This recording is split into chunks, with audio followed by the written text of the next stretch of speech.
there was a workplace harassment suit possibility.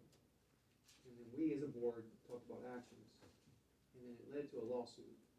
Now that that's complete, what are the other actions we need to do to close the loophole and make other things outside of, like, is the workplace harassment, like, is it still pending? Like, does this close that, because there were two people that were harassing? Like, is there anything else we need to do? When it all started, you said you had brought up some manual that says, here's what you should do, kind of thing. Are we checking all the blocks? This was a big one. In my opinion, you checked all the boxes. You did everything to protect the authority from a potential workplace harassment. And in my opinion, there's nothing more you need to do. This board has acted perfectly. They had an independent investigation done. They listened to the advice of the investigators. They removed the problems. We looked at options. And what's that? We looked at options. Yeah, and we looked at options about not removal. We even considered, is there a way that Mr. Lawson or Mr. Dare could work collaboratively with the employees here? So we looked at all the options, and what we did is we went to court and requested the court remove Mr. Lawson, and that we advised, of course, that's what we wanted. Now, the judge has endorsed that, and I think we are immune from a workplace harassment lawsuit from anybody, any of our employees at this point. I don't know what that means for Union Township or Mr. Lawson, but we are immune. May I ask a question? Yes. Is there a possibility Union Township could appeal this? Absolutely, they will. Yeah. There's no question. Because I recall about a year ago. Union Township can't appeal it. This is a Rick Lawson case. Yeah. I'm sorry? This is a Rick Lawson. Oh, Rick case. Lawson can appeal it. Yeah, Rick Lawson would have to appeal it. I would predict that they will appeal it. I don't think they ever say no. I mean, the chances of this getting reversed is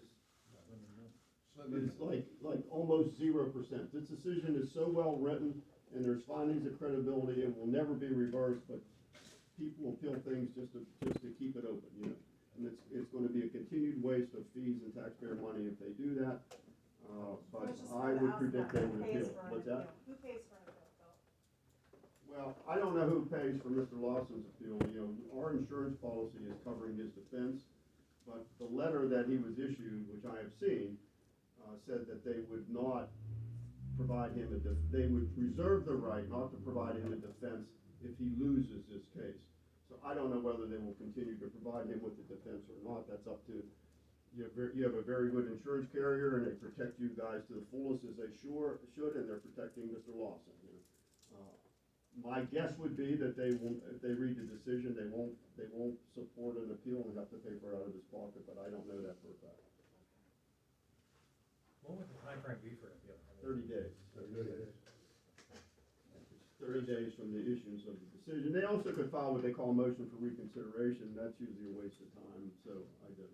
That doesn't say anything. Just want to clear the air with the board. My colleague Frank and I, this whole thing, we were like two mushrooms.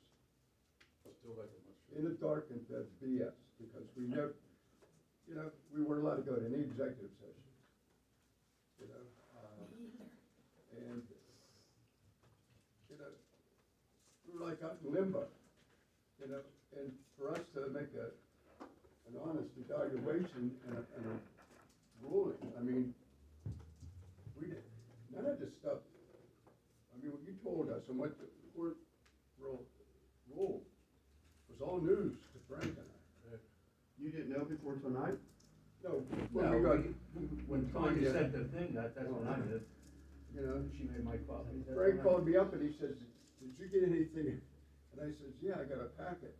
And he called Tanya, and I guess Tanya writes my stuff. Yeah. Yeah, which I We appreciate. spent all weekend trying to decipher all this stuff, Yeah, and once I read it, Well, at least that was very detailed, it was. so you feel like That's not you the know decision, more this is now. mine. Yeah, but like what he's trying to say is before we got this paperwork, we knew nothing about this stuff. I mean, we weren't privy to any like of that. the That request. might not be a bad thing in your situation.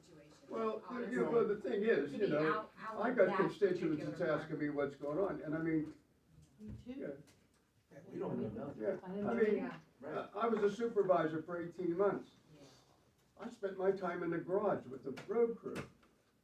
Okay, I never knew nothing about any threats, Basically, Mr. you Cope. weren't involved in the litigation period. You just weren't involved. I mean, you know, they asked me questions, I told them, I said, you know, I wear hearing aids too, and people that have to wear hearing aids, I can't keep them in because I got an ear infection in my left ear. People wear hearing aids usually speak with a loud voice anyhow. I mean, it's normal for them. At times, yeah. But, no, I mean, I have no axe to grind with anybody on this board, you know? And, I just wanna move forward. I mean, this thing's going for what, 2 years now? Yeah, a year, a month. Yeah, it's a little over. It seemed like longer than that. Seems like ever since I was here. That's because all the scheming was We bring going that on. out in everybody. No, I was put on here because of they're resigning and, the whole bit, so. Yeah, so I appreciate you trying to clear the year. The one thing that it really, strikes me in what Judge Lucas wrote is at the end of his decision here, where he says, "A public office is understood by all to be a public trust.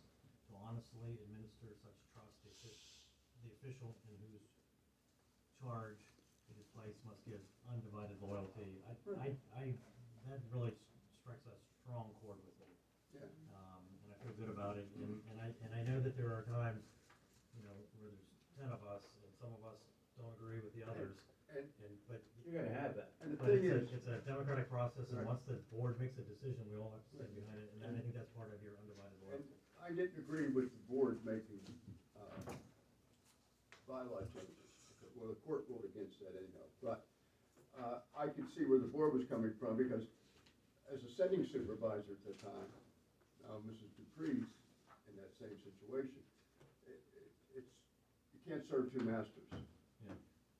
You know? I agree. Are you trying to join the board? Any more discussion on this topic? Yeah, that's all I have to report. I would note that in, I would note if you read Judge Lucas' decision at the beginning, he sort of, on the bylaw issue, he sort of backtracks and his comment was, to the effect that I probably shouldn't try to quote him, but I got the impression when he wrote his decision that he sort of regretted it, he didn't approve our bylaw change, but he said,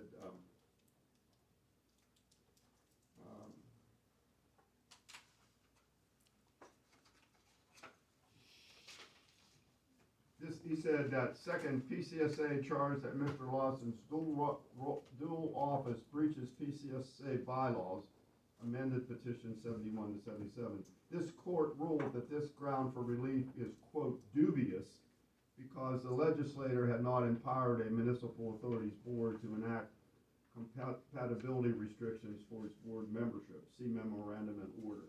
He also notes that the solicitor of Peters Township had questioned the dual role as well. So I got the impression in reading Judge Lucas's decision that he wasn't so sure that that was a good ruling, but he was ruling in accordance with what he believed the legislature had decided.